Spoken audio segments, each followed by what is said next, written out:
नमस्कार दोस्तों, आप लोगों ने कहावत सुना होगा, सर पे बोझ उतना ही उठाओ जितना तुम सह सको। ऐसा ना हो कि उसी बोझ के तले दब के मर जाओ। दोस्तों, सेम टू सेम हाल आज चाइना ने कर दिया है। चीन और रसिया ने दोस्तों बहुत बड़ा युद्ध का ऐलान कर दिया है। जापान में सीधा घुस गया है। चीन का जो नेवी है दोस्तों, जापान में घुस के तांडव मचा दिया है। पूरे दुनिया हैरान हो गया है। और वर्ल्ड वार 2 के बाद दोस्तों, विश्व युद्ध 2 के बाद पहली बार रसिया और चाइना ने जापान के अंदर घुस के तांडव मचाया। पूरे दुनिया हैरान है। अब यहाँ पे साफ हो गया कि जापान अब छोड़ने वाला है नहीं। और बड़ी बात तो यह है, जापान ने ओपनली अमेरिका को बोला है कि अब तुम अपना दोस्ती दिखाओ, अब तुम्हारा पावर दिखाओ, समय आ चुका है। और बड़ी बात तो यह दोस्तों, जापान ने कई बिलियन डॉलर फूंक दिया है, बोल दिया कि आर्मी को तैयार करो, अब की बार आर्य पार होने वाला है। और यहाँ पे दोस्तों भारत का भी एंट्री शानदार होने वाला है। और बड़ी बात तो यह है, अब की बार भारत रूस का रिश्ता खत्म हो जाए। दोस्तों, यहाँ से रसिया ने जो किया है ना, अब की बार भारत अब कुछ नहीं कर पाएगा, भारत उसको बचा नहीं पाएगा, भारत भी उसका गर्दन अब दबा देगा। दोस्तों, आप लोग पूरा खबर देखा हुआ क्या है और क्यों जापान में घुस के तांडव मचाया है ये चाइनीज और रसियन ने, आखिर हुआ क्या है आप लोग जानते हैं। दोस्तों, जापान वर्ल्ड वार 1 और 2 में दोस्तों बेहद ही खतरनाक था, बहुत ही शक्तिशाली था। जापान बेहद ही छोटा सा देश है। आपको याद होगा पहला 1896 में जापान और चीन का युद्ध हुआ। दोस्तों, उस युद्ध में जापान के पास केवल 2 लाख सैनिक था और चीन के पास 10 लाख सैनिक था। दोस्तों, जापान ने फिर भी चीन में घुस के चीनियों को मार दिया था। कम से कम 1 लाख से अधिक चीनियों को खत्म कर दिया। कब? 1896 की बात है। उसके बाद दोस्तों रूस आया वीर बनने के, भाई हम तो जापान को हरा देंगे, मसल देंगे, हम तो पावरफुल है। और दोस्तों 1904 और 5 के दौरान, यानी कि लगभग 1.5 साल चला युद्ध, ठीक है, रसिया और जापान में, रसिया जापान में युद्ध हुआ। और पूरे दुनिया देखा, केवल छोटा सा जापान ने रूस का घमंड नहीं तोड़ा दोस्तों, रूस को बर्बाद कर दिया। रूस के लाखों सैनिक दोस्तों बुरे मौत मारा गया। बड़ी बात तो यह है, जापान ने रूस में घुस के तांडव मचा दिया था। कह सकते हैं कि उस समय रसिया का औकात दिखा दिया था। अब दोस्तों यही गेम फिर से शुरू होने वाला है।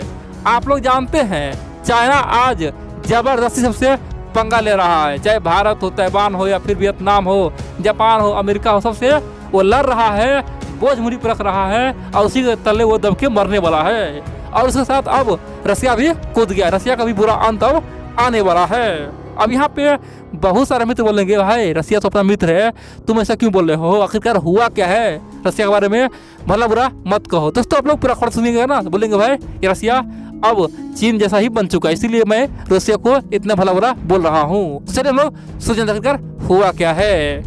आप लोग जानते हैं दुनिया में चाहे कोई भी देश हो, अपने संप्रभुता और अखंडता पे हमेशा कायम रहता है। सेना इसीलिए बनाया है ताकि उस पर कोई हमला न कर पाए। आप लोग जानते हैं दोस्तों, वर्ल्ड वार 2 के बाद अगर अमेरिका, चाइना, रसिया, यूरोप सब मिलकर जापान को खुला छोड़ देता तो जापान आज दुनिया का बादशाह होता, वो सैन्य महाशक्ति नंबर 1 पे होता। दोस्तों, जापान के पास आज न्यूक्लियर पावर होता, जापान के पास हाइपरसोनिक मिसाइल होता, जापान के पास 6th जनरेशन का भी फाइटर प्लेन होता। बोलेंगे हम ये कैसे बोल रहे हैं। दोस्तों, चीन के पास जो भी आज बड़े बड़े टेक्नोलॉजी है सब जापान का कॉपी है। चाहे खासतौर पे साउथ कोरिया देख लीजिए या फिर ताइवान देख लीजिए। दोस्तों, टेक्नोलॉजी का पता है जापान दाता है, ठीक है। आज से 70 साल पहले 1950 के दौरान दोस्तों 50-60 में जापान टेक्नोलॉजी का दोस्तों बेहद ही अपना जो भी काम है ना उसमें महारत हासिल कर लिया था, ठीक है। लेकिन जापान पे सबने प्रतिबंध लगा दिया वर्ल्ड वार 2 के बाद कि ये देश कभी आगे नहीं बढ़ सकता, क्योंकि ये अगर आगे बढ़ेगा तो फिर से तांडव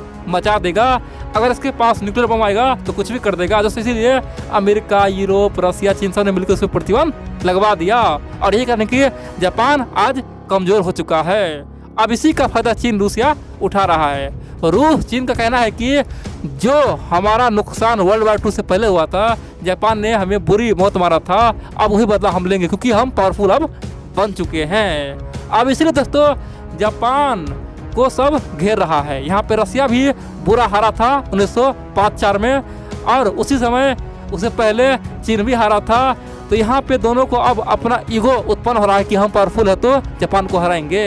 और इसीलिए दोस्तों चाइनीज नेवी और रशियन नेवी ने क्या किया पता है, जापान के समुद्र में जाके एक पेट्रोलिंग कर दिया, खासतौर पे नेवी पेट्रोलिंग कर दिया। बोलेंगे भाई पेट्रोलिंग करना क्या बड़ी बात है क्या? दोस्तों पेट्रोलिंग मीन्स युद्ध का ऐलान। आप बोलेंगे कैसे? देखिए आपने सुना होगा कई बार युद्ध अभ्यास करता है लोग, जापान भी कई बार दोस्तों युद्ध अभ्यास नदी में करता है, और चाइना रसिया कई बार जापानी इलाका में युद्ध अभ्यास करता है। दोस्तों ये आम बात है।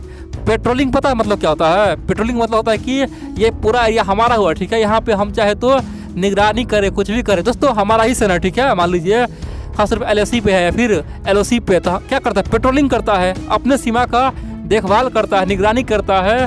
तो यहाँ पे साफ तौर पे चाइना और रसिया ने जापान के अंदर घुसा है और बताया कि हम यहाँ पे पेट्रोलिंग कर रहे हैं, यानी कि पूरा जापान अब मेरा है, जापान को यूँ हम मसल देंगे, सब कुछ अब हमारा हो गया। दोस्तों आप बोलेंगे तो इसमें बड़ी बात क्या है? क्या अब युद्ध करना चाहिए? देखिए अगर बात इतना ही होता ना तो दुनिया शांत हो जाता, भारत शांत होता, अमेरिका शांत हो जाता, जापान भी मान लेता। लेकिन दोस्तों यहाँ पे बात उससे कहीं अधिक है। आप जानते हैं दोस्तों जापान टापू वाला देश है, उस जापान में कई सारे टापू है। दोस्तों आप जानते हैं जापान के बीचों बीच इस पेट्रोलिंग ने गुजार दिया, यानी कि चाइना और रसिया ने अपना जो भी नेवी था या फिर उसके पास फ्रिगेट था, वारशिप था, या फिर उसके पास जो भी जहाज था, सब कुछ क्या क्या जापान के बीचों बीच गुजार दिया। अब बहुत सारे मित्र बोलेंगे भाई जापान के बीचों बीच कैसे गुजरा? देखिए आप जानते हैं जैसे भारत हो गया दोस्तों, और उसके जस्ट बगल में क्या है? श्रीलंका है। भारत है, श्रीलंका है, उसके बीच में मान लीजिए समुद्र, ठीक है। उसी प्रकार जापान में कई सारे टापू है, ठीक है, जो समुद्र से थोड़ा हट के है दोस्तों।